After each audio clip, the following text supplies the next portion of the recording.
반갑습니다. 평경장입니다. 오늘은 굵직한 이벤트가 예정되어 있고 이 리플에 새로운 뉴스가 전달되어서 영상 촬영을 했고요. 이 정리된 내용을 브리핑 드리면서 오늘 내용도 살펴보도록 하겠습니다.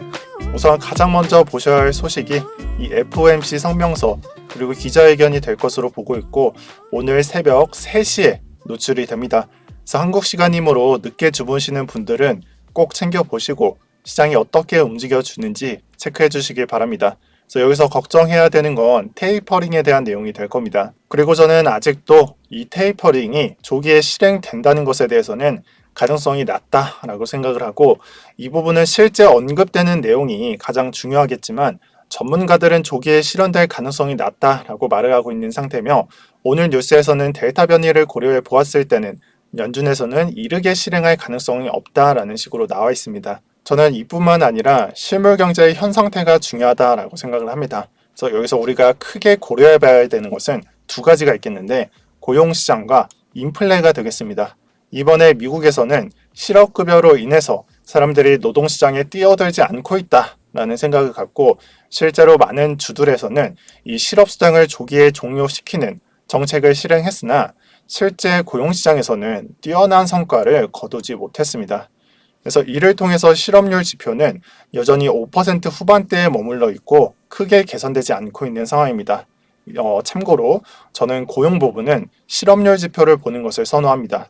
또한 CPI 수치조차 경제에 큰 타격을 줄 수 있는 사건으로 인해서 한 차례 하락한 후 상승하는 패턴, 이러한 패턴을 계속 유지하고 있지만 이전과 같은 상승 기울기를 뛰어넘는 또는 추월할 수 있는 급격한 상승률을 기록하지 못했을 뿐더러 조금 더 가파르게 지금 이 상태가 조금 더 가파른 상태인데 이 조금 더 가파르게 진행이 되더라도 데이터 축적값에 대한 길이가 좀 짧지 않나 싶습니다. 그래서 이 말은 단기적이라는 말이 되겠습니다. 그래서 연준에서도 이 부분을 일시적인 현상일 뿐이라고 했던 지난 언급을 참고하시면 이 부분이 이해가 되실 겁니다.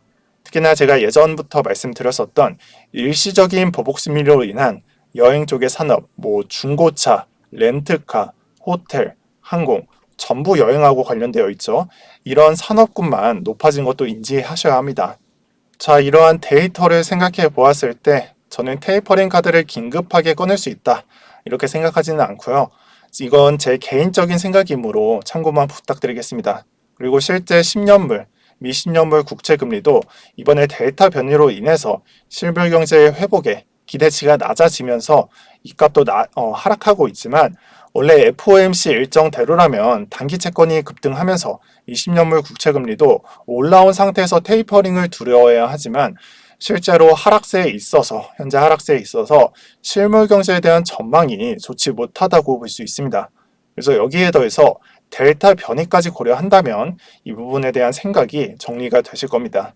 여기에 테이퍼링하고는 연관이 없지만 델타 변이에 대해서 제가 큰 그림으로 조금만 더 말씀을 드리자면 저는 델타가 치사율이 높지 않다라고 생각을 합니다. 그래서 이 얘기는 5번 정도 반복드린 말씀이긴 한데 보통 확진자 수가 높아진 지 2주 뒤로부터 이 사망자 수가 크게 증가를 해야지만 현재까지는 큰 반등폭이 관찰되지 않고 있습니다.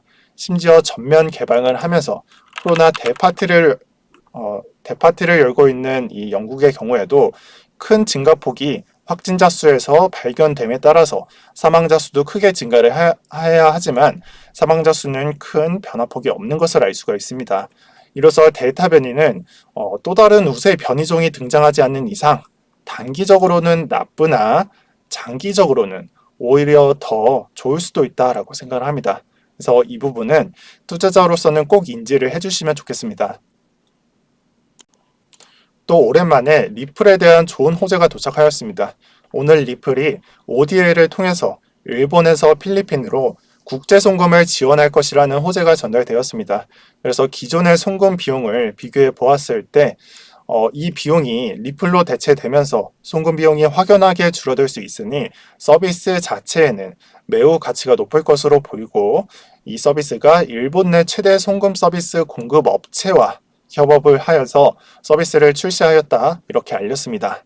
이 소식으로 인해서 리플은 10% 이상 상승이 나온 상태며 쉽게 조정이 나오지 않고 있는 상태에 있는데, 저는 리플이 이 코인베이스에 재상장된다, 이러한 찌라시도 이번 상승에 한몫하고 있는 것으로 생각을 합니다. 그래서 정확한 피셜이 없는 찌라시에 불과하니 이 부분은 내용만 파악을 해주시고 확신은 갖지 마시길 바랍니다. 그래서 제 지인도 리플을 보유하고 있는데 오늘 정말 기분이 좋아 보이더라고요.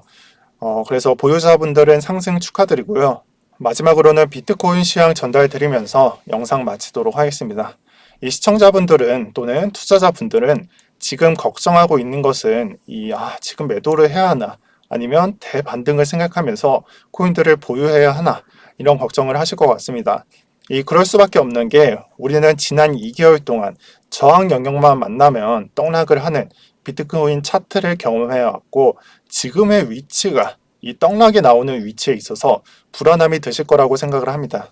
다만 저는 이번 상승 추세 또는 반등 추세는 아직 죽지 않았다라고 생각을 합니다. 제가 어제 영상에서 말씀드린 부분이 이 36K 382 구간을 이탈을 해서 하락을 한다면 단기 상승 추세 또는 단기 반등 추세가 전환이 될 수 있는 위치다.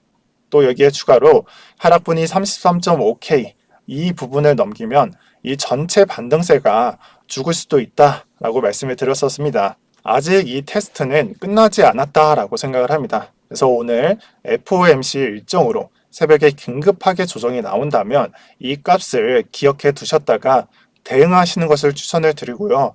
또 여기에 추가로 마지막으로 저는 이 3일간의 차트가 전고를 뚫는 차트가 그려지고 있다라고 생각을 합니다. 그래서 이 저점을 높여가면서 저항 영역에 계속 붙이고 있는 것으로 보이고, 이 부분의 매물대를 조금씩 소화하고 있다라고 생각을 하고요. 이 관점으로 바라보았을 때는 이 저점, 지금 마우스 포인트가 있는 이 저점을 낮추지 않는지만 관찰해 주시면 되고, 만약에 유지가 된다면 뚫을 수 있는 움직임으로 보셔도 좋을 것 같습니다. 하지만 실패를 해서 618과 이 382 구간을 테스트하며 조정을 줄 수도 있는 점도 추가로 말씀드리겠습니다. 도미넌스 부분 살펴보면서 영상 마치도록 하겠습니다. 지금의 도미넌스는 앞으로 비트가 횡보 구간만 나온다면 이 메이저 쪽으로 장세가 기울 수도 있음을 알려주고 있습니다. 그래서 만약 여러분들 포트폴리오에 메이저 코인이 아예 없다면 이 도미넌스가 하락하면서 메이저의 반등세를 만들어주는 장이 나오기 전에는 일정 비중은 준비해야 하는 위치가 아닐까 하고요. 이 부분이, 도미넌스가 하락하는 부분이 비트 횡보 구간과 맞물린다면 너무나 좋은 환경일 것 같습니다. 네, 오늘 영상은 여기까지 하겠습니다. 그래서 오늘 새벽 FOMC 성명서 잘 봐주시고 여러분들 시청 감사드립니다. 이상 평경장이었습니다.